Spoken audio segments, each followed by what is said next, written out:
Good morning बच्चों। आज कक्षा 11 के जीव विज्ञान में मानव परिसंचरण तंत्र के बारे में बताने चल रहा हूँ। आप लोग ध्यानपूर्वक देखना और नोट बनाते रहना। मानव परिसंचरण तंत्र। मनुष्य में रुधिर का परिसंचरण 4 तरह से होता है। नंबर 1, पल्मोनरी परिसंचरण। पल्मोनरी धमनी तथा पल्मोनरी शिरा द्वारा रुधिर का परिसंचरण पल्मोनरी परिसंचरण कहलाता है। आप लोग जानते हो कि हृदय 4 कोष्ठों में बटा होता है। जो दायां निलय होता है, दाएं निलय से पल्मोनरी धमनी द्वारा रुधिर फेफड़ों में जाता है और फेफड़ों में उसका शुद्धिकरण होता है। फेफड़ों में शुद्ध होने के बाद फिर रुधिर पल्मोनरी शिरा द्वारा हृदय के बाएं अलिंद में खुलता है। बाएं अलिंद से बाएं निलय में जाता है। इस प्रकार से रुधिर का परिसंचरण पल्मोनरी शिरा तथा पल्मोनरी धमनी द्वारा होकर संचरित होता है। दूसरा है सिस्टेमिक परिसंचरण।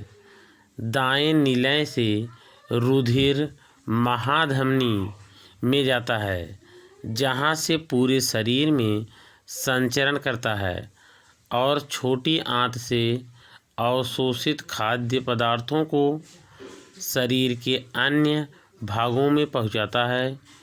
इसके बीच में वृक्क में से होकर जाते समय उत्सर्जी पदार्थ वृक्क में छोड़ देता है।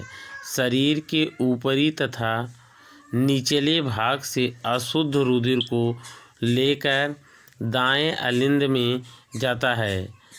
तीसरा है हेपेटिक पोर्टल तंत्र। पाचन तंत्र की रुधिर वाहिनियाँ हेपेटिक पोर्टल शिरा बनाती हैं, जो यकृत में रुधिर में ले जाती हैं। यह यहाँ से रुधिर निम्न महाशिरा में जाता है। यह शिरा लगभग 8 सेंटीमीटर लंबी होती हैं। यह अग्नाशयी, ग्रहणी, पित्ताशय आदि शिराओं से मिलकर बनी होती हैं। नंबर 4 है कोरोनरी परिसंचरण। हृदय की भित्ति में रुधिर का परिसंचरण को कोरोनरी परिसंचरण कहते हैं। हृदय की दीवार में जो रुधिर नलिकाओं द्वारा रुधिर जाता है वो कोरोनरी परिसंचरण कहलाता है। महाधमनी चाप से दाईं तथा बाईं 2 कोरोनरी धमनियाँ हृदय के भित्ति में रुधिर को पहुँचाने का कार्य करती हैं। नेक्स्ट हेडिंग है मनुष्य के हृदय की संरचना तथा रुधिर वाहिनियाँ। आप लोग मनुष्य के हृदय की संरचना को देख रहे हैं। मनुष्य का हृदय 4 कोष्ठों का बना होता है और हृदय के चारों ओर आवरण पाया जाता है, जिसे हृदय आवरण कहते हैं। उच्च महाधमनी तथा निम्न महाधमनी, उच्च महाशिरा तथा निम्न महाशिरा द्वारा दाएं अलिंद में रुधिर खुलता है। उसके बाद दाएं अलिंद से दाएं निलय में, दाएं निलय से फेफड़े में और फेफड़े से बाएं अलिंद में, बाएं अलिंद से बाएं निलय में, उसके बाद पूरे शरीर में संचरित होता है। हृदय कंकाल नेक्स्ट हेडिंग है। हृदय की भित्ति में जगह जगह पर सघन तंतुकीय संयोजी ऊतक के वाक्स मिलते हैं, जो हृदय के कक्षों में फैलने से रोकने का कार्य करते हैं। हृदय के कक्षों को फैलने से रोकने का कार्य करते हैं। ये संरचना हृदय के कंकाल का कार्य करती है। उच्च महाशिरा दाएं अलिंद के ऊपरी भाग से तथा निम्न महाशिरा शरीर के निचले भाग से रुधिर को दाएं अलिंद में ले आकर छोड़ती है। मानव हृदय पेशियों का बना होता है। निलय की भित्ति अलिंद की भित्ति से ज़्यादा मोटी होती है। इन भित्तियों में नोडल ऊतक पाए जाते हैं जो हृदय की धड़कन के लिए आवश्यक होते हैं, जिसके कारण हृदय में संकुचन एवं शिथिलन की स्थिति पाई जाती है। इसके कारण ही हृदय संकुचन और शिथिलन की क्रिया होती है। नोडल ऊतक निम्न हैं। सिरा अलिंदीय नोड, जिसे SA नोड के नाम से जाना जाता है, यह दाएं अलिंद की भित्ति के उच्च महाशिरा के खुलने के स्थान से थोड़ा नीचे स्थित होता है। इनके तंतुओं को नोडल तंतु कहते हैं।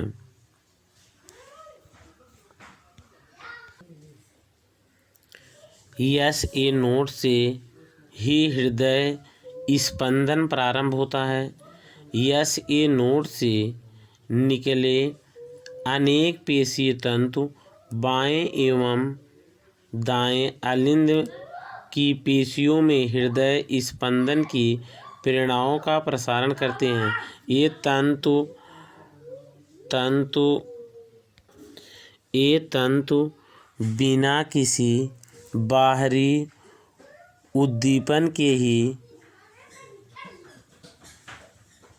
स्वयं लयबद्ध प्रति मिनट 70 से 72 बार स्पंदन करते हैं।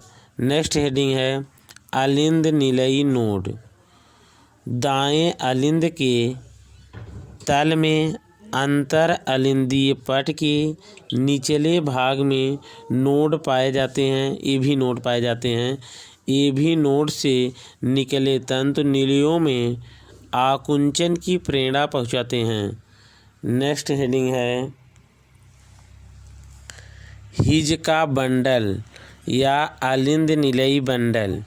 यह तंतुओं का एक छोटा एवं मोटा गुच्छा है जो AV नोड से निकलकर 2 शाखाओं में बंटकर दाएं बाएं निलय की भित्तियों में जाकर और विभाजित होकर नए परकिंजे तंतुओं का निर्माण करता है। जो परकिंजे तंतु होते हैं पूरे निलय में नेटवर्क की तरह फैले होते हैं, जो संकुचन और शिथिलन में सहायक होते हैं। परकिंजे तंतु। नेक्स्ट हेडिंग है परकिंजे तंतु। इनका निर्माण हिस बंडल से होता है। हिस बंडल दाएं अलिंद एवं बाएं अलिंद की दीवार में पाया जाता है। हिस बंडल से होता है। हिस की गुच्छिक शाखाएं दाएं निलय की भित्ति में पतले लंबे तंतुओं का निर्माण करती हैं। इन्हें परकिंजे तंतु कहते हैं। ये तंतु निलय के पेशी तंतुओं में आकुंचन प्रेरणा पहुंचाते हैं। SA नोड का ऊतक हृदय के पेसमेकर की तरह कार्य करता है। जैसे पेसमेकर कार्य करता है उसी तरह से यह भी संकुचन एवं शिथिलन का कार्य करता है। नेक्स्ट हेडिंग है कृत्रिम पेसमेकर। जब SA नोड में कोई व्यवधान आता है, जब हम SA नोड में कोई व्यवधान आता है तो हमारा हृदय संकुचन शिथिलन नहीं कर पाता है, तो उसमें तब कृत्रिम पेसमेकर की आवश्यकता होती है। तब हृदय के स्पंदन की गति सामान्य नहीं रहती है। इस अवस्था में ऊतकों में रुधिर की कम मात्रा पहुंचने लगती है। कृत्रिम पेसमेकर हृदय पेशियों की वैद्युत गति देकर उत्तेजित करता है तथा हृदय की गति को सामान्य करने में सहायक होता है। नेक्स्ट हेडिंग है हृदय की भित्ति। हृदय की भित्ति 3 स्तरों से निर्मित है, जिसे एपिकार्डियम, मीसोकार्डियम तथा इंडोकार्डियम कहते हैं। हृदय चक्र। नेक्स्ट हेडिंग है हार्ट साइकिल। हृदय पेशियों का लयबद्ध सिकुड़ना एवं शिथिलित होना ही हृदय चक्र कहलाता है। हृदय का फैलना एवं सिकुड़ना। जब हृदय पेशियाँ फैलती हैं या शिथिलित अवस्था में होती हैं तो इसे अनुशिथिलन कहा जाता है। अनुशिथिलन कहा जाता है तथा दूसरे चरण में हृदय की पेशियाँ सिकुड़ती हैं तो इसे प्रकुंचन या सिस्टोल कहते हैं। अलिंद प्राकुंचन का समय 0.1 सेकंड होता है। अलिंद अनुशिथिलन का 0.7 सेकंड का होता है। निलय प्राकुंचन 0.3 सेकंड का होता है तथा निलय अनुशिथिलन 0.5 सेकंड का होता है। नेक्स्ट हेडिंग है हृदय की क्षमता। प्रत्येक धड़कन में हृदय लगभग 70 ml रुधिर पंप करता है। इसे स्ट्रोक आयतन कहते हैं। यह 1 मिनट में रुधिर पंप करता रहता है। इसे हृदय की क्षमता कहते हैं। प्रत्येक धड़कन में 10% हृदय पेशियों की ओर, 15% मस्तिष्क की तथा 25% पाचन अंगों को तथा 20% वृक्क को तथा शेष 30% अन्य अंगों में जाता है। शरीर में रुधिर का लगभग 6 से 8% होता है। शरीर में रुधिर का भार लगभग 6 से 8% होता है। 70 वर्ष के व्यक्ति में 2 अरब बार रुधिर हृदय में धड़कन होती है। धन्यवाद। अगला वीडियो हम नेक्स्ट अपलोड करेंगे नेक्स्ट समय में। आज के लिए बस इतना ही।